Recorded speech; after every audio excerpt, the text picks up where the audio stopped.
de una evaluación clínica, si el Glasgow 7 o Glasgow 8 nos obliga a que el paciente tenga protección de la vía aérea, y en algunos casos intubación. Entonces, el manejo de la vía aérea no instrumentado son las maniobras que hemos aprendido en la práctica. Frente mentón, elevación mandibular,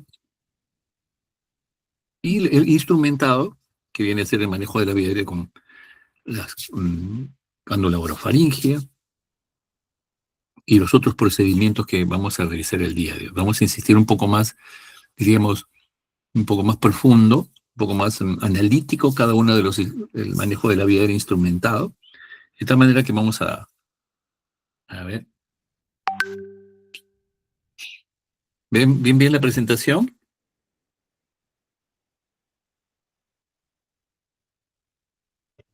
Sí, doctor, sí se ve.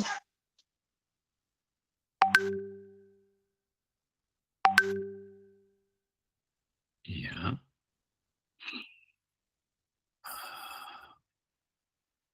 A ver, pasa a la siguiente. Vamos a hacerlo más rapidito esto. Aquí vamos a tratar de ver a las chicas.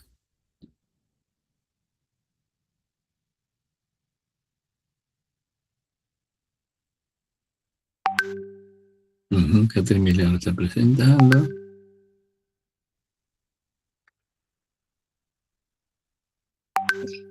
Ya. Entonces, ¿qué vamos a tratar rápidamente el día de hoy? Diagnóstico de la vía aérea comprometida, que ya lo hemos hecho en las prácticas, inclusive en la clase introductoria. Maniobras básicas de la apertura, que también lo hemos visto. Aspiración y protección de la vía aérea. Reconocimiento de la insuficiencia respiratoria en forma muy tangencial. Y los procedimientos instrumentados de la vía aérea. Tubo orofaringio, intubación orotraqueal y máscara laringea. Ahí en la presentación que le acabo de enviar a Carlita, están los videos de los procedimientos, también que lo van a poder ver en detalle, las veces que sea necesario, en la hora que sea necesario, para que los puedan la siguiente semana en la práctica podemos desarrollar esto ya con conocimiento de causa y hacer una práctica efectiva, que ustedes la hagan, no que el profesor otra vez repite la video y la clase. Entonces, que hagan los procedimientos. La siguiente. Ya hemos conversado de la vía aérea. La siguiente. Ya esto indudablemente que el día de hoy inclusive hemos avanzado. Reconocer rápido la obstrucción de la vía aérea. Si va claro, la vía aérea está permeable. La siguiente. Rápido la obstrucción de la vía aérea obstruida totalmente. Si es que hay evidencia, una obstrucción de la vía aérea obstruida da estridor, ronquido, borboteo, disfonía. Puede haber sangrado por presencia de cuerpos extraños, además. Y se requiere que esta vía aérea sea permeabilizada rápidamente. La siguiente. Pero está hablando. Hay sonido, está respirando. El caso del paciente inconsciente, la siguiente, en donde hay compromiso de conciencia y un Glasgow probablemente o menos. La siguiente.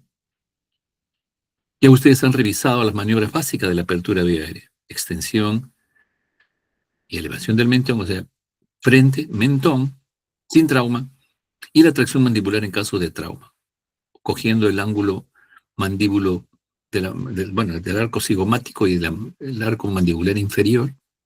Ustedes lo levantan con 2, 3 deditos hacia arriba, sin movilizar lateralmente la columna cervical, porque todo paciente politraumatizado tiene compromiso de columna cervical hasta que no se demuestre lo contrario. Con tomografía o con radiografía no es tanto, mejor tomografía. La siguiente. La obstrucción de la vía en paciente inconsciente, ya saben ustedes que se debe fundamentalmente a que el paciente que tiene Glasgow 8 o menos, hay compromiso de conciencia, el sistema nervioso no está regulando el tono muscular de nuestra musculatura y por lo tanto la lengua ocluye la vía aérea. La siguiente. Y al ocluir la vía aérea necesitamos permeabilizar esa vía aérea. Con trauma, ¿cierto? Hemos visto la protrusión mandibular. La siguiente. En trauma, la tracción mandibular, vean ustedes, ¿no? La elevación de este arco cigomático con el arco mandibular inferior. La siguiente.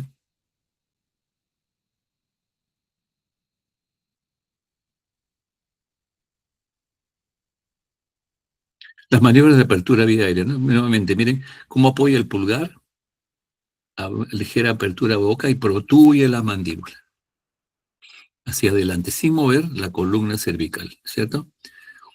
Nuevamente, ven ustedes cómo apoya el pulgar en la zona de los cachetitos, de la zona de la bola de Bichat, parte del marco inferior, pero lo más importante es que está levantando la mandíbula con los 3 primeros dedos de ambas manos hacia arriba. Ven ustedes, ¿eh? Protruye hacia arriba, hacia adelante y hacia adelante para evitar que haya obstrucción de vía en un paciente con politraumatismo. La siguiente. Sin trauma frente mentón. Siempre traccionando hacia arriba la mandíbula. Sigue. Si la maniobra frente mentón, vean ustedes, ¿no? No hay problema de columna, si es que ahí no hay problema. Frente, mentón. Los 3 primeros dedos de la mano derecha, en este caso la mano dominante. ¿Mm? Y esto ya se ha hecho en algunas prácticas. Quiero insistir porque esa es una maniobra inicial importante. Ahora, la siguiente. Si un paciente está con compromiso de conciencia, trauma o sin trauma, no vamos a estar permanentemente acostado del paciente aperturándole la vía aérea.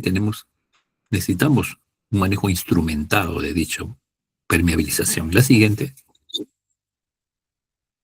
Entonces habrá que aspirar secreciones para evitar que esas secreciones ocluyan la vía aérea en forma apropiada. La siguiente.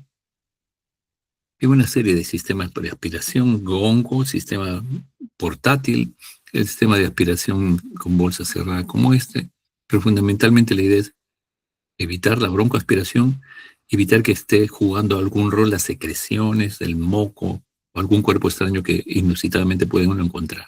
La siguiente. Siempre con una buena iluminación para observar. Ahora ya contamos inclusive con la videolaringoscopía que permite visualizar lo que el paciente puede tener en la cavidad oral. La siguiente. Sistema gonco, sistema que genera presión negativa para poder aspirar secreciones con sistemas de válvula conectados a la sonda para poder aspirar cavidad eh, oral y la región faringea especialmente, ¿no? La siguiente. Cánulas de Jankauer. Esa aspiración de secreciones va a ayudar muchísimo para poder permeabilizar esa vía. Vean ustedes cómo la cánula orofaringea colocada en ese paciente, ¿no? Puede ayudar a aspirar secreciones a través de ese orificio lateral. Lo coloca ahí para evitar esa aspiración, que el paciente puede generarse una neumonía aspirativa, o si hay sangrado, hemorragia pulmonar o alveolar, ¿ven? Y se puede aspirar a través de esto. Se lo coloca un tubo, un laringoscopio para aperturar, y hay que aspirar secreciones enérgicamente para evitar la aspiración y rápidamente la intubación, ¿no? Se coloca el tubo, y eso lo vamos a analizar con más cuidado luego, y se asegura la vía aérea, que es la mejor forma de proteger la vía aérea en cualquier procedimiento, en cualquier condición clínica. En un paciente que tiene compromiso de conciencia es la intubación. Ese es el método más seguro para nuestros pacientes, ¿no? Y ese es el resucitador manual que se conecta al tubo endotraqueal para asistirlo, dándole concentraciones de oxígeno del 90-100% para mejorar la oxigenación que pudo estar deteriorada en este paciente que tiene compromiso de conciencia. La siguiente. Siguiente. Escala de Glasgow menos de 8. No se olviden. Hay que proteger esa vía aérea. Tubo endotraqueal, inicialmente tubo de Mayo. Entonces, dentro del manejo de la vía aérea, sí, yo sé que hay maniobras no instrumentadas. Esas maniobras instrumentadas no voy a poderlas manejar permanentemente para la cabecera del paciente, colocándole la mano y la elevación del mentón. Entonces, para eso tenemos el tubo de Mayo, tenemos la máscara laringea y la intubación endotraqueal para aquel paciente que no despierta inmediatamente. Una hipoglicemia puede dar compromiso de conciencia. Le hago la apertura viaria, le tengo 30 de glucosa por una insulina en exceso, le administro 6 ampollas de destroza el 33, 250 de destroza el 50, rápidamente va a mejorar esa glucosa, y el paciente va a despertar inmediatamente, entonces hay que tener en consideración. De igual manera, aquel paciente que está con benzodiazepínicos o intenta suicidio con benzodiazepínicos, la reversión con flumacenilo de los benzodiazepínicos también lo va a despertar rápidamente. La siguiente, escala de Glago menos de 8, proteger la vía aérea. En este caso se está viendo cómo la obstrucción de vía aérea es por otras causas no frecuentes, pero que se ven en cuidado intensivo. Se coloca un catéter central y se pincha la arteria carótida y se forma un hematoma. O hay una hipercoagulabilidad, bueno, en este caso, un trastorno de coagulación que permite un sangrado, entonces una punción, una formación de un hematoma luego de algún procedimiento, en este caso catéter central, donde podríamos pinzar la arteria. La siguiente, un hematoma que produce. Entonces, si eso ya vemos que potencialmente va a obstruir y no podemos controlar eso, corregiremos la anemia, la hipercoagulación, pero definitivamente vamos a tener que colocar un procedimiento, hacer un procedimiento de protección de vía aérea ante la inminencia de ese proceso. No puedo esperar que haya obstrucción de vía aérea para tomar una decisión.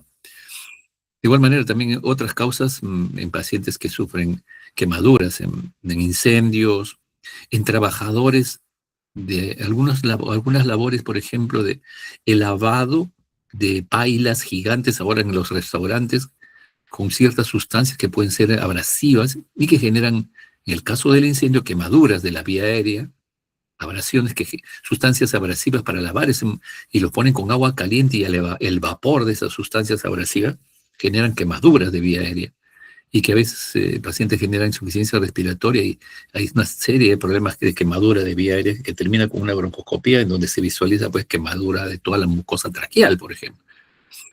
Entonces uno tiene que proteger esa vía aérea. La siguiente. Vean ustedes cómo cuando uno hace la laringoscopía, con el laringoscopio uno puede ver en la región supraglótica, en la región avanza un poco y uno puede ver las cuerdas vocales y vean ustedes las articulaciones aritenoides, cuerdas vocales, y vean ustedes cómo después de una reacción alérgica, un edema de Quincke, una quemadura, se edematiza esas cuerdas vocales y miren cómo se obstruye la vía aérea. En conclusión, estos son procedimientos que uno tiene, un paciente que está haciendo edema de Quincke, o sea, edema alérgico, anafiláctica de medicamentos, uno tiene que actuar rápidamente con corticoides y adrenalina porque la obstrucción de la vía aérea puede ser fatal si es que no actuamos rápidamente. Entonces hay que prevenir en esas condiciones que estamos conversando. La siguiente. Hablar, ¿no? Hemorragia digestiva, nos llaman los gastroenterólogos porque está sangrando, este paciente se va a aspirar, hay cierto grado de compromiso de conciencia. Un cirrótico tiene varias esofagias por lo oscuro de la sangre, no es un arterial, es una sangre venosa que parece ser una varices, aunque podría ser una úlcera gástrica, pero usualmente este color es sangre venosa. Y el manejo de la vía aérea en este paciente politraumatizado realmente es compleja, ¿no? Hay que proteger esa vía aérea y probablemente va a necesitar, si no una intubación muy cuidadosa, va a tener que necesitar una traqueostomía o una cricotirotomía de ser necesaria. La siguiente. Un gran edema de lengua por una reacción medicamentosa, un edema de Quincke, una reacción anafiláctica, podría estar asociada a shock o no. Y esto va a obstruir la vía aérea. Esto va a obstruir la vía aérea. De manera que tenemos que actuar rápido. Corticoides, corticoides, puede ser hidrocortisona, metilprednisolona, pero fundamentalmente hidrocortisona, 100 a 250 miligramos de hidrocortisona y adrenalina subcutánea, ¿no? La anafilaxia se trata así. Y si hay una insuficiencia respiratoria, tenemos que estar atentos a que se va a necesitar intubación ese paciente, pero vean ustedes, a ver, tratemos de intubar a ese paciente. Vamos a terminar con cricotirotomía, una traqueostomía de emergencia, y usualmente no se recomienda traqueostomía de emergencia. La siguiente. Entonces hay condiciones en las que uno debe actuar ya, pero un 80% actuar haciendo algunas maniobras no instrumentadas de vía aérea o instrumentadas porque hay signos clínicos de compromiso de conciencia como el grado menos de 8. Pero ya hemos hablado también que hay situaciones en las cuales uno tiene que prevenir. Si el paciente está haciendo edema y hay cierto grado de estridor, lengua, cuerdas vocales edematosas, uno va a tener que intubar, hacer una traqueostomía, o si no, una cricotirotomía de emergencia, si es que es necesario. Tratamos de no hacerla últimamente. La siguiente. El tiempo, vamos, que no nos gane el tiempo para que no se duerman ustedes. Ya, a ver, ¿cuántos chicos hay? A ver, vamos a ver. Tic, tic. A ver.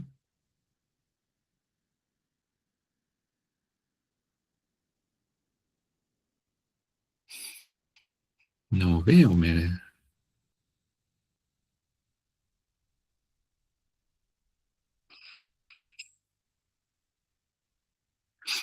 La siguiente. En vez de breathing, ya se ha hablado también como reconocer, ya no tanto vía aérea, sino el pulmón. Respiración rápida, lenta, uso de músculos accesorios, asimetría.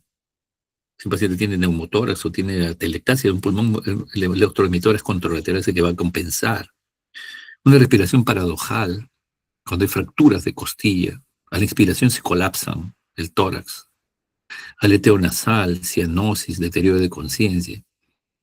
Más que una oximetría de pulso, el hallazgo de estos datos clínicos me hacen podría estar el paciente con muchos de esos síntomas y mantener una saturación adecuada o limítrofe, pero encontrar uso de músculos accesorios con gran uso de los esternocleidomastoideos, de los pectorales anteriores, gran trabajo respiratorio, aun cuando esté saturando bien ese paciente, probablemente va a necesitar intubación.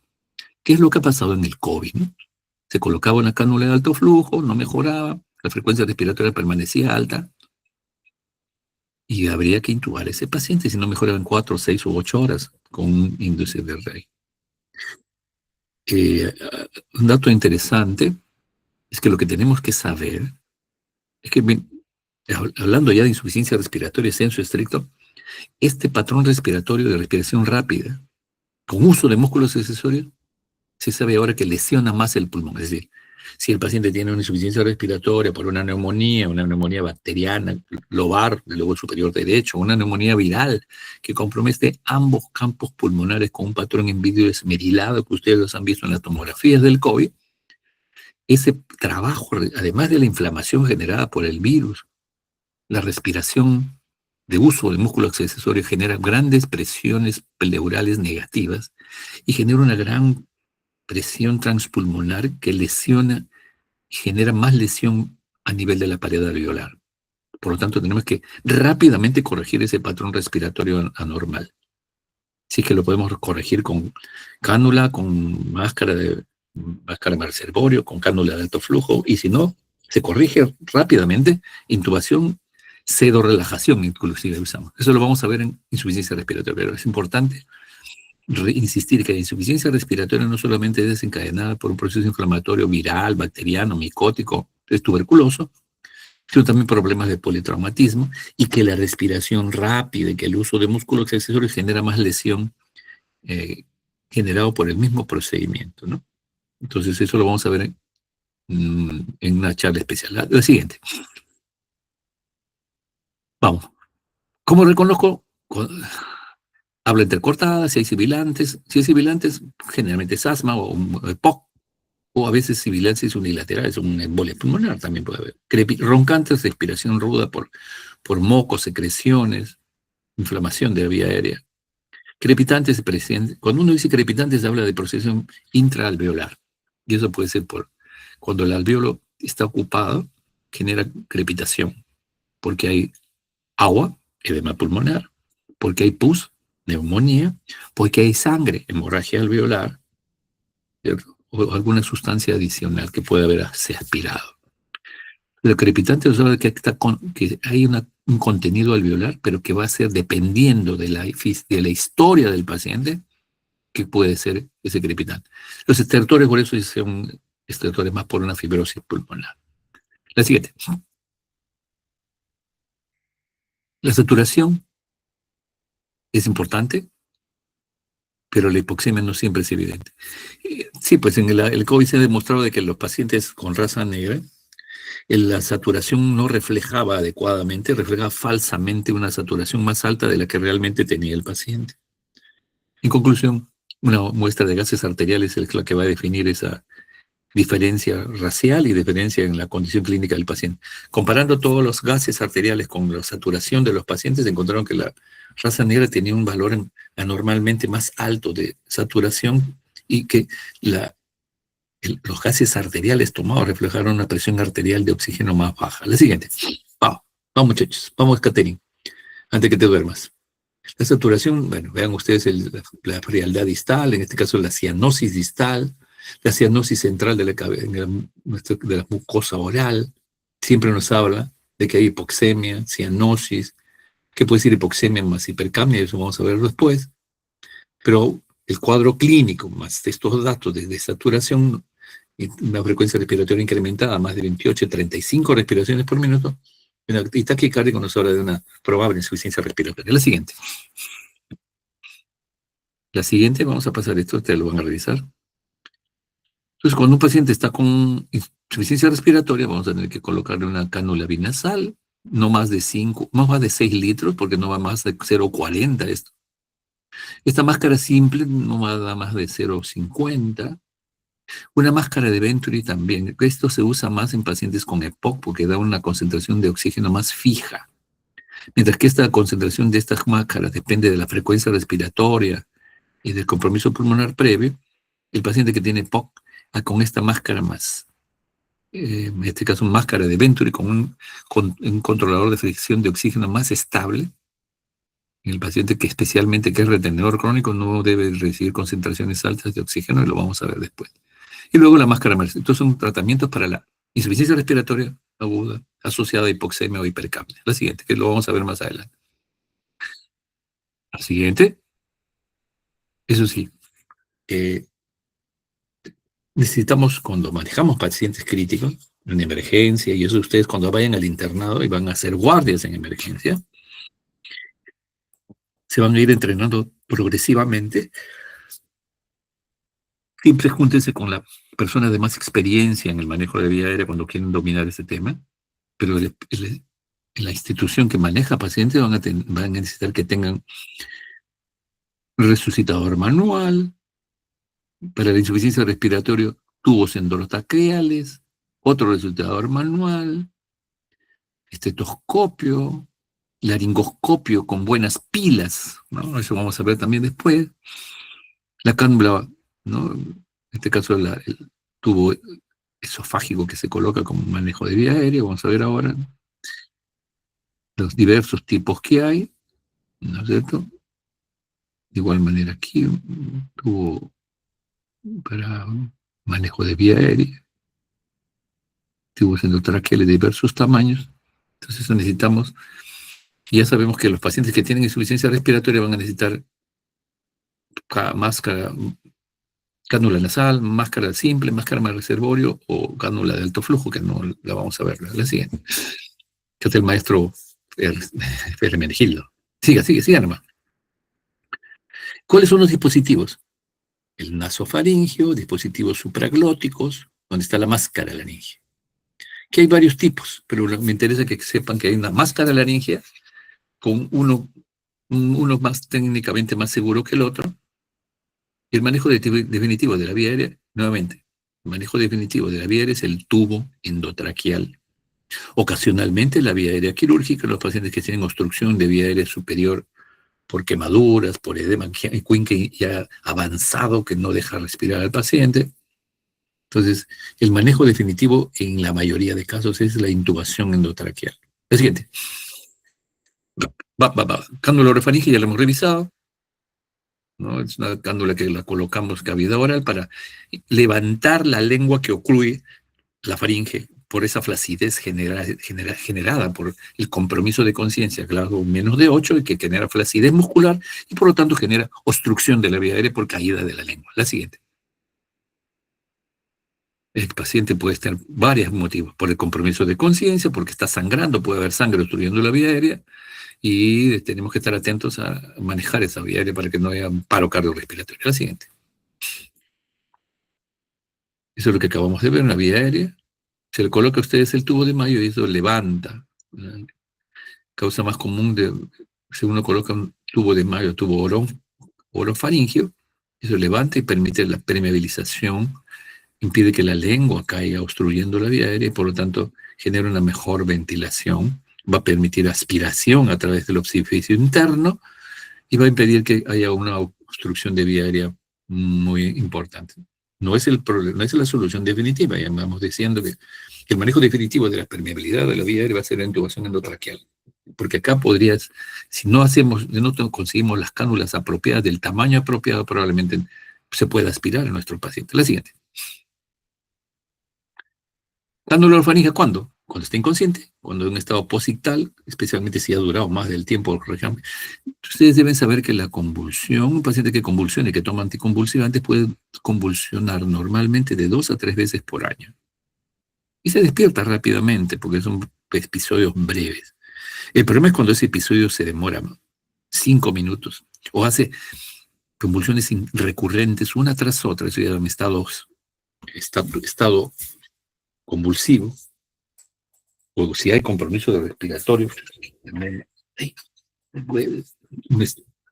podemos llamar asma, en este caso asma, insuficiencia respiratoria severa posictal. Entonces acá el paciente inconsciente, cánula orofaringea, cuando hay falla de las maniobras básicas de apertura, no instrumentado, la ventilación manual con bolsa, válvula, máscara, o sea, el resucitador manual. Al final terminamos con el paciente intubado que permite la aspiración de secreciones. El siguiente. También cuando hay pacientes que muerden el tubo endotraqueal, entonces le colocamos el tubo endotraqueal y un tubo de mayo al costado. El es de Gödel y este es el de Berman o cánula de mayo, tubo de mayo. Ven ustedes que este tiene una curvatura especial de diversos tamaños y los colores también tienen cierta particularidad. Y mientras que acá los colores están en la raíz del tubo, aquí es el mayo o Berman, son colores preestablecidos, cada uno de ellos. La siguiente. Vamos, Calita, repito. Y la misma cosa, dice. Same things. Termina el tamaño, y el tamaño lo van ustedes a determinar estableciendo la siguiente, de la boca al pabellón auricular, la siguiente. Coincidir los extremos de la cánula con la comisura labial y el lóbulo de la oreja. Ese es el tamaño de la cánula que le voy a colocar al paciente. La siguiente. Haciendo esa medición, este probablemente sea la mejor tubo o cánula orofaringea para este paciente, por lo tanto, ese es el que le voy a colocar. Esa es la forma de determinar el tamaño de la cánula orofaringea que voy a colocar al paciente. La siguiente. La técnica para la administración es: acogemos la cánula orofaringea con la curvatura hacia el paladar duro, arriba. Vamos introduciéndolo a la vía aérea, siguiendo la curvatura de este instrumento. La siguiente. Y una vez que casi ya está el 80% de esta cánula en la cavidad oral, vamos girando lentamente para colocarla en el sentido correcto. La siguiente. Introducir la cánula con la convexidad hacia arriba, girarla a 180 grados, o sea, la vamos a girar en sentido opuesto. La siguiente. Y luego queda así, la siguiente, para permeabilizar, elevar la lengua y desobstruir la vía aérea. Introduce la cánula con la convexidad hacia abajo en este caso, ¿no? Pero cuando va al inicio, con la convexidad, vamos a decir una orientación craneal. Cánula orofaringea, el procedimiento completo, ¿no? Entonces, eso es muy importante. La siguiente, ustedes van a ver ahí los videos. Ventilación con... Una vez que tiene su cánula y el paciente no está oxigenando bien, uno puede usar, y una vez bien colocado su tubito de mayo, uno puede utilizar el resucitador manual o la bolsa, válvula, ¿no? Máscara, bolsa, válvula, máscara, para oxigenar mejor a nuestro paciente. La siguiente. Vamos, Catherine, Kachi. Y van a ver la técnica, en su video, lo vamos a obviar. Pasa a la siguiente. Es un video que no vamos a... Y la máscara laringea, ese es muy importante como procedimiento prehospitalario especialmente, porque ya estando en el hospital se puede intubar a un paciente porque hay laringoscopios, tubos, dependiendo del sitio donde trabajamos, porque sabemos que nuestro sistema de salud a veces está en crisis, y por consiguiente, si uno considera que en la zona donde trabajo voy a necesitar intubación, voy a necesitar, uno debería tener, así como tenemos nuestro tensiómetro y estetoscopio y su oxímetro de pulso a la mano, algunos ahora tienen su ecógrafo portátil. Uno tendrá que estar atento de la necesidad de esta máscara laringe por cuanto es un procedimiento que precede la intubación cuando esta es difícil. Este tiene un tubo que se conecta a en este caso a un globo que se va a llenar con aire a través de esta válvula receptora. Vean ustedes, se desinfla esta válvula a través de esta y se coloca, ¿no?, en la cavidad oral, era la curva, siguiendo esta curva para que esta bolsita de aire, este globo de la cándula faríngea, ocluya y ocluya, libere o separe la tráquea del esófago. De tal manera que el aire va a poder ingresar a través de ese tubo y de frente a la tráquea. La siguiente. Tipos de máscara, la clásica. Entonces uno introduce, ven ustedes cómo este globito va a ocluir, va a separar el esófago de la tráquea de tal manera que llegue el oxígeno. La proxial, que tiene ya para aspirar y posibilidad de pasar una guía para poder intubar. Ven ustedes el 3, que es la supreme. O sea, estos modelos son diversos modelos del mismo, en este caso de la cándula, de esta máscara laringea, que van a permitir una mejor aspiración de secreciones y la posibilidad de intubación en algunos casos. La siguiente.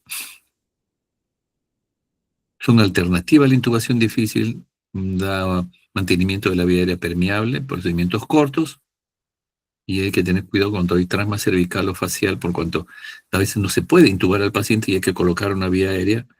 Un paso intermedio de la intubación podría ser la máscara laringe, por cuanto no necesito hacer mucho desplazamiento de la cavidad oral, e inclusive se podría colocar en forma ciega, usando cierta presión con una técnica como la que vamos a revisar. La siguiente. Vamos.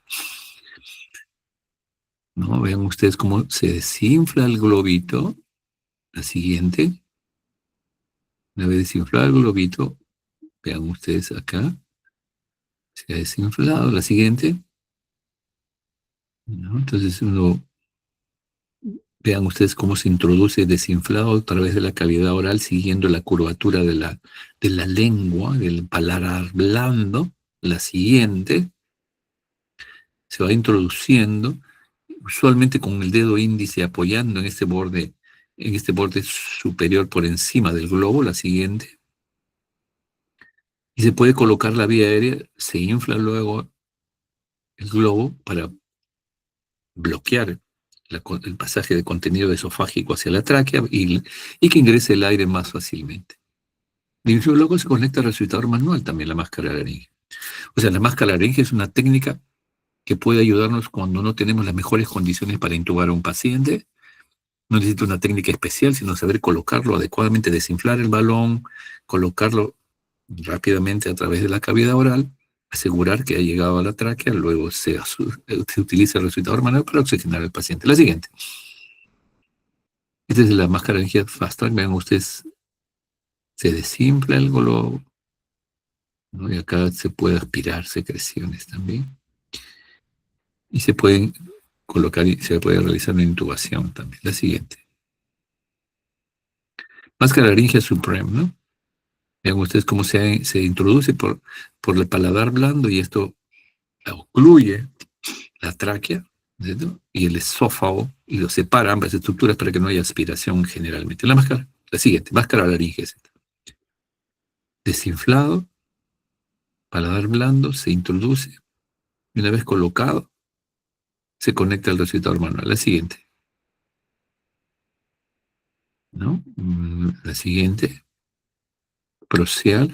Son modelos que su mayor ventaja en algunos es que permite aspirar secreciones, un poco más rígida, y es importante saber que hay pediátricos y en niños. La siguiente.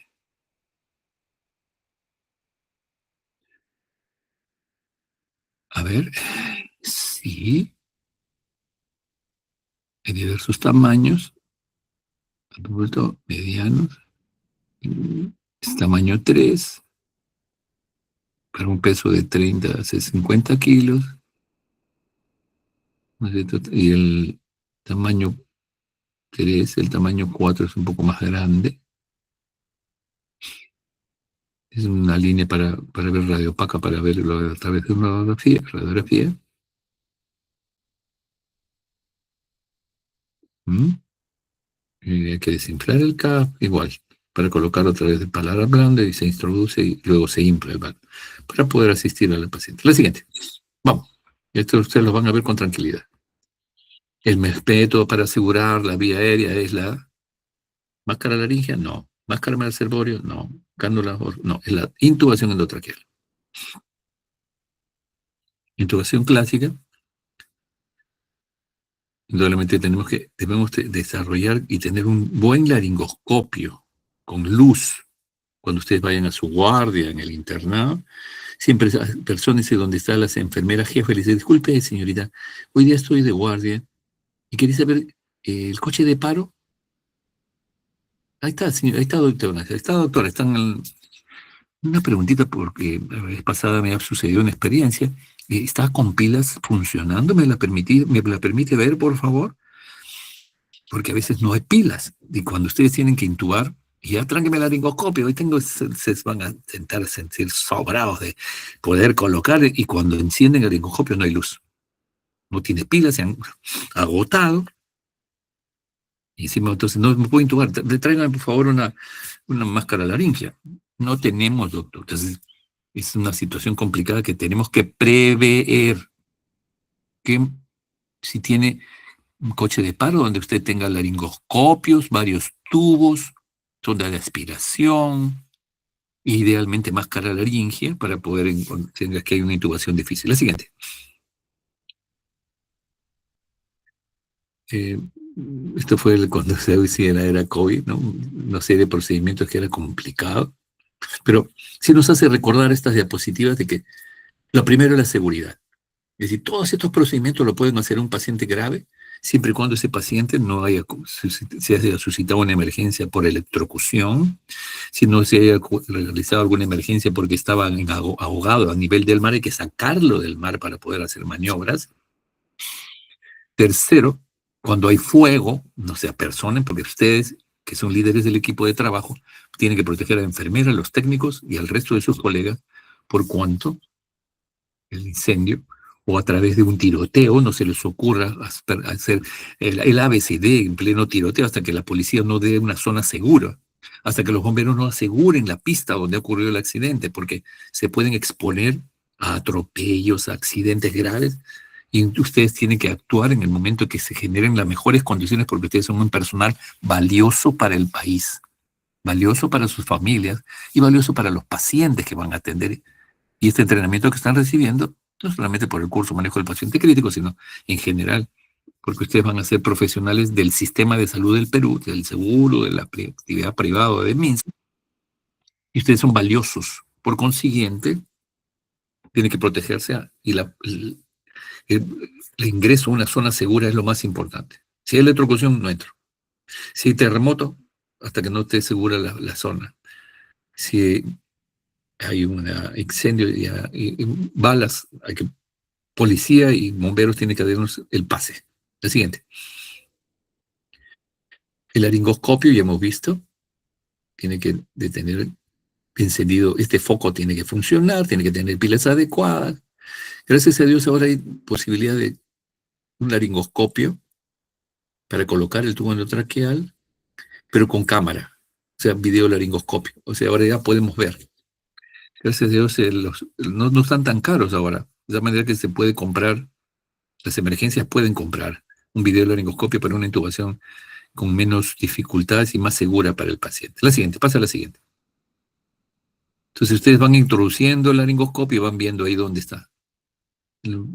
Introducen el laringoscopio, van viendo su pantalla hasta que vean las cuerdas vocales. La siguiente. Vean ustedes, ahí está pasando el tubo y están viendo por dónde está yendo el tubo, porque esta es una cámara, un video laringoscopio portátil, una King Vision. De tal manera que ahora es mucho más fácil la intubación, especialmente si se cuenta con ese recurso.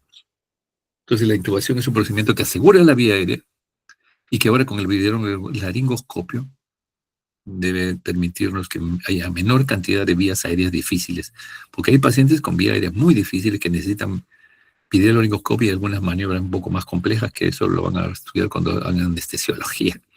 La siguiente, el 80% o 90% de cirugías no tiene ese problema, pero hay que estar preparado. Vean ustedes cómo se ven las cuerdas vocales, va introduciendo el tubo endotraqueal, la siguiente. Entonces aísla la vía aérea del aparato digestivo para que no haya aspiración y mantiene su permeabilidad. Reduce el riesgo de aspiración, por consiguiente, permite la secreción de secreciones traqueales, asegura oxigenación a altas concentraciones porque ustedes más el resultador manual o la ventilación mecánica van a mejorar una oxigenación, una ventilación apropiada. La siguiente. Acá tenemos una paciente sudorosa, taquicárdica, taquipneica, con parece un edema pulmonar, está sudorosa. Entonces acá vean ustedes cómo se coloca la máscara sobre las facies y se asiste con un resultador manual, ¿no? Siga. ¿Cuándo es que es necesaria una intubación? Cuando hay obstrucción de la vía aérea, cuando hay una oxigenación inadecuada, cuando la ventilación, es decir, no moviliza un volumen corriente apropiado, hipoventila y retiene CO2, cuando hay mayor trabajo respiratorio, cuando hay protección de la vía. Eso lo vamos a ir describiendo, pero es necesario que ustedes sepan con qué instrumentos cuentan y la indicación y selectividad de cuándo usarlos va a ir poniéndose mucho más clara que en el curso de nuestro temario que hemos desarrollado con Fred y con la doctora Lucía. La siguiente. El laringoscopio, la ventilación mecánica para mejorar la oxigenación. La siguiente y la ventilación en algunos casos. Sobredosis de benzodiazepínico, por ejemplo. Depresión del centro respiratorio y por lo tanto hipoventila, retiene CO2, el pulmón está normal, pero hipoxemia y retención de CO2. La retención de CO2 hace que haya hipoxemia, por lo tanto hay que asistirlo, pero rápidamente uno podrá usar, si ha utilizado benzodiazepínicos, si ha utilizado como el midazolam, pues podrá darle los revertores, el revertores de los benzodiazepínicos. Si ha usado opiáceos, y dicho sea de paso, en Estados Unidos hay una epidemia de intoxicación por opio o por opiáceos, el fentanilo, y que está generando serios problemas, tanto así que las últimas guías de RCP incluyen sobredosis de opiáceos. La siguiente. La intubación indudablemente necesita aporte de oxígeno, una bolsa por reservorio, un equipo de aspiración, una cánula de succión, un estilete metálico para la guía al colocar el tubo, pinzas de McGill para ver si puedo sacar el cuerpo extraño cuando estoy intubando o una pieza dentaria, cánula orofaringe, cánula de oxígeno, laringoscopio, curvas, rectas, tamaños. Las hojas curvas fundamentalmente son las que más usamos. Las rectas es cuando tienen una epiglotis muy larga. Tubos endotraqueales de varios tamaños, jeringa para insufflar el CAF, coche de paro con sedación, analgesia y rejación. Es el material necesario para un coche de paro. La siguiente también lo vamos a revisar en el paro respiratorio, pero es necesario que se vayan familiarizando. La siguiente. Son sistemas de aspiración. Es el flujómetro donde nosotros regulamos 5, 10, 15 litros en máscara de reservorio o 6 litros con una cánula binasal, ¿no? Digamos, es como está eso son intubación endotraqueal, los materiales, los tubos endotraqueales, cánulas de Mayo, en este caso los laringoscopios con hoja curva y con hoja recta, para poder que nuestro manejo de la vía aérea sea exitoso. La siguiente, vamos. Intubación endotraqueal, el paciente tiene que ser oxigenado adecuadamente. Esta bolsa está vacía, hay que llenarla de oxígeno y que el paciente pueda respirar. La siguiente, que lo vamos a ver después. Entonces, vean ustedes acá una vez el paciente hay que preoxigenar antes de la intubación, cuando el paciente no respira bien, está haciendo uso de músculos accesorios. La siguiente. Conclusiones, entonces, si la vía aérea está permeable, el paciente habla claro, pero si está comprometida, y disfonía, estridor, gorgoteo, inconsciente. Apertura de vía aérea, frente a mentón sin trauma y tracción mandibular en el trauma. Evite la broncoaspiración. Anticípese a la obstrucción. Paciente menos de 8, intubación. Ya se acabó. EKG, escala de Glasgow, menos de 8, intubación. La observación y el examen clínico permiten reconocer rápidamente la insuficiencia y la canulorofaringia mantiene la vía aérea permeable, pero no es segura. La laringe permite manejar la vía aérea. Ventilar es una alternativa a la intubación difícil y la intubación endotraqueal mantiene permeable y protege la vía aérea y permite la ventilación asistida. La siguiente. Esa es la referencia de todo este tema. Siguiente. Ya. Muy bien. Puedes dar, darle por terminado. Y ya tienen ustedes ahí la presentación, tienen ahí los videos. Y como pueden ver, el manejo no instrumentado de la vía aérea. O sea, cuando uno dice A, tiene que pensar manejo no instrumentado, frente mentón, elevación mandibular, e instrumentado, cánula orofaringia, máscara laringia, intubación endotraqueal, cánula de alto, bueno, puede ser cánula de alto flujo, pero el manejo de la vía aérea definitivo es la intubación endotraqueal, no olvidar, ¿ya? Y de otro lado, todos estos procedimientos tienen que tenerlo presente porque se va a enfrentar a condiciones muy interesantes cuando hagan su internado y espero que sepan y espero que el curso les dé las habilidades necesarias para que tomen decisiones y ayuden especialmente. Siempre hay un experto ahí en emergencia o en cuidado intensivo o en servicios de medicina. Pero también se van a encontrar con gente que al final no tiene muy claro lo que debe hacer y ustedes tienen que sugerir y tomar decisiones en algunos casos sobre qué cosa hacer cuando tenemos un manejo de la vía aérea en que se requieran manejo instrumentado. Cánula, orofaringia, máscara laringia, intubación endotraqueal, ¿cierto? Ok. Y la aspiración de secreciones, que es muy importante para poder trabajar adecuadamente. No sé si habrá alguna pregunta. Sé que estamos en una hora cuando ya están cansaditos, me imagino, pero esto lo vamos a seguir viendo en las prácticas de la siguiente semana, que es una semana media compleja. Para el día lunes creo que no va a haber prácticas. La doctora Lucía está coordinando con usted. El doctor Freddy Menegildo también. Bueno, nosotros estamos el día miércoles, que aparentemente no va a haber tanto problema, pero ya nos adecuaremos. El día de hoy, por ejemplo, la práctica se ha prolongado un poco más de lo que teníamos pensado, pero era necesario que hagan la práctica, que cada uno ponga la sonda, que cada uno haga la Heimlich, que cada uno coloque su catéter venoso periférico para que puedan sentirse mucho más familiarizados con los procedimientos en el paciente crítico. Y nos faltó en los últimos grupos la colocación de sonda nasogástrica, que eso lo vamos a ver más adelante. Muchas gracias, mis queridos alumnos. No sé si habrá alguna pregunta, alguna duda. Vale, hoy día un grupo, está muy contento el grupo de hoy, no sé qué ha pasado. Han estado muy alegres, algo ha pasado, algo ha pasado. La Semana Santa las ha dejado muy sensibles de corazón. ¿No, Catherine? Muchas gracias.